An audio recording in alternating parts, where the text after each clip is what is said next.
قرآن و حدیث کی روشنی میں 10 نیک باتیں۔ نمبر 1، ایک سنت کے بارے میں، استنجا کے وقت کپڑا ہٹانے کا طریقہ۔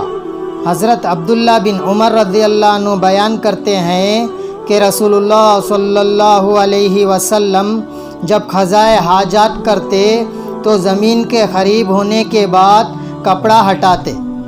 نمبر 2، ایک اہم عمل کی فضیلت۔ طالب علم اللہ کے راستے میں، رسول اللہ صلی اللہ علیہ وسلم نے فرمایا، جو شخص علم حاصل کرنے کے لیے گھر سے نکلتا ہے وہ اللہ کے راستے میں ہوتا ہے یہاں تک کہ لوٹ کر واپس آ جائے۔ نمبر 3، ایک گناہ کے بارے میں، جھوٹے خداؤں کی بے بسی۔ قرآن میں اللہ تعالیٰ فرماتا ہے، جس کو تم اللہ کے سوا پکارتے ہو وہ کھجور کی گٹلی کے ایک چھلکے کا بھی اختیار نہیں رکھتے۔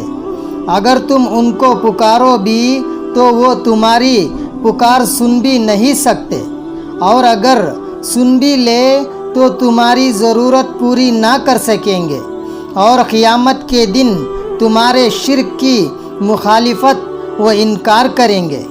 نمبر 4، دنیا کے بارے میں، جھوٹے لوگوں سے بچو۔ رسول اللہ صلی اللہ علیہ وسلم نے فرمایا، آخر زمانے میں فریب دینے والے اور جھوٹے لوگ تمہارے سامنے حدیث کے نام پر ایسی باتیں پیش کریں گے جن کو نہ تم نے سنا ہوگا اور نہ تمہارے باپ داداؤں نے، لہٰذا تم ان سے بچنا اور ان کو تم اپنے سے دور رکھنا تاکہ وہ تمہیں گمراہ نہ کریں اور فتنے میں نہ ڈال پائیں۔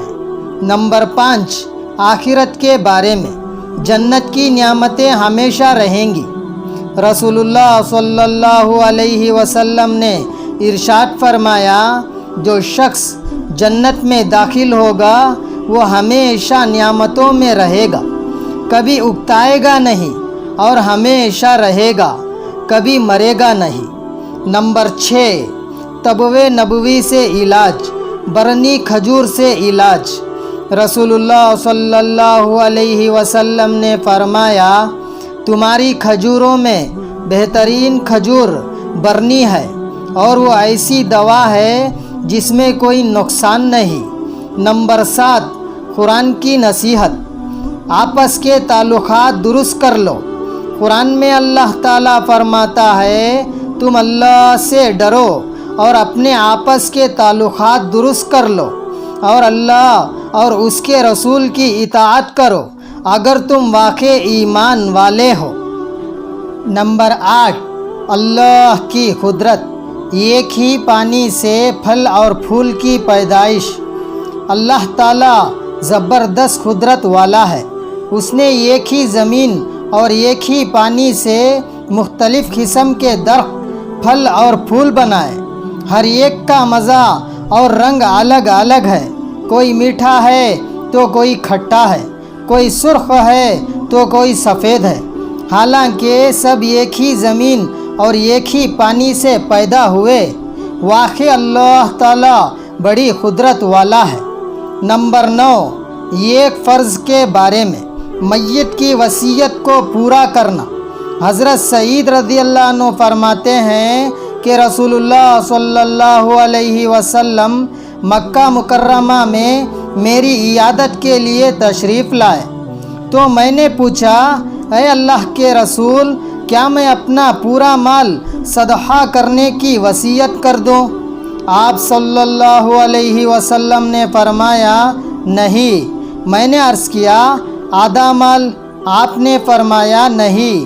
میں نے عرض کیا، تہائی مال؟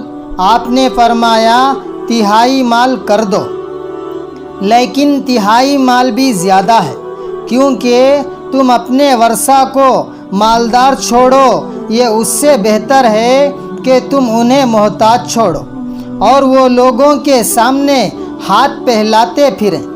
فائدہ، میت کے ترکے سے تجہیز و تفکین کے خرچ اور قرضے کی ادائیگی کے بعد بقیہ مال کے تہائی حصے میں سے میت کی وصیت کو پورا کرنا فرض ہے۔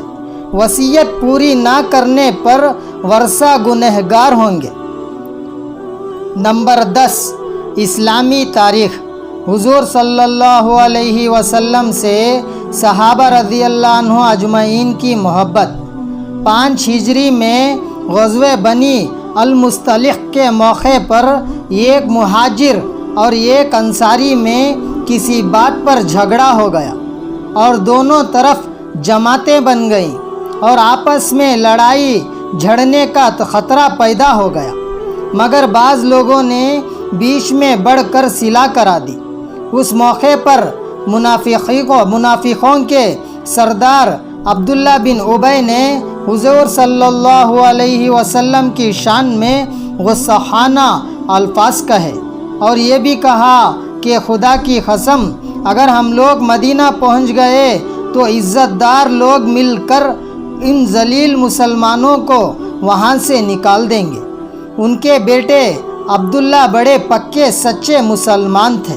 جب انہیں اپنے باپ کی گستاخی کا علم ہوا تو مدینہ منورہ سے باہر تلوار کھینچ کر کھڑے ہو گئے اور اس سے کہا کہ میں تجھے اس وقت تک مدینے میں داخل نہیں ہونے دوں گا جب تک تم اس بات کا اقرار نہ کر لو کہ تم ذلیل ہو اور محمد صلی اللہ علیہ وسلم عزت والے ہیں۔ حضور صلی اللہ علیہ وسلم کی محبت میں اپنے بیٹے کی اس جرات کو دیکھ کر اسے بڑا تعجب ہوا، بھلا آخر مجبور ہو کر اسے اقرار کرنا پڑا کہ میں ذلیل ہوں اور محمد صلی اللہ علیہ وسلم عزت والے ہیں۔ اتنے میں رسول اللہ صلی اللہ علیہ وسلم وہاں تشریف لائے تو فرمایا، عبداللہ جانے دو، ہمیں ان کے ساتھ اچھا ہی سلوک کرنا چاہیے۔ اللہ رب العزت کے ہی سنی باتوں پر ہم سب کو عمل کی توفیق عطا فرمائے، اور زیادہ دین کے بات کو جاننے کے لیے اس چینل کو سبسکرائب کریں اور زیادہ سے زیادہ شیئر کریں۔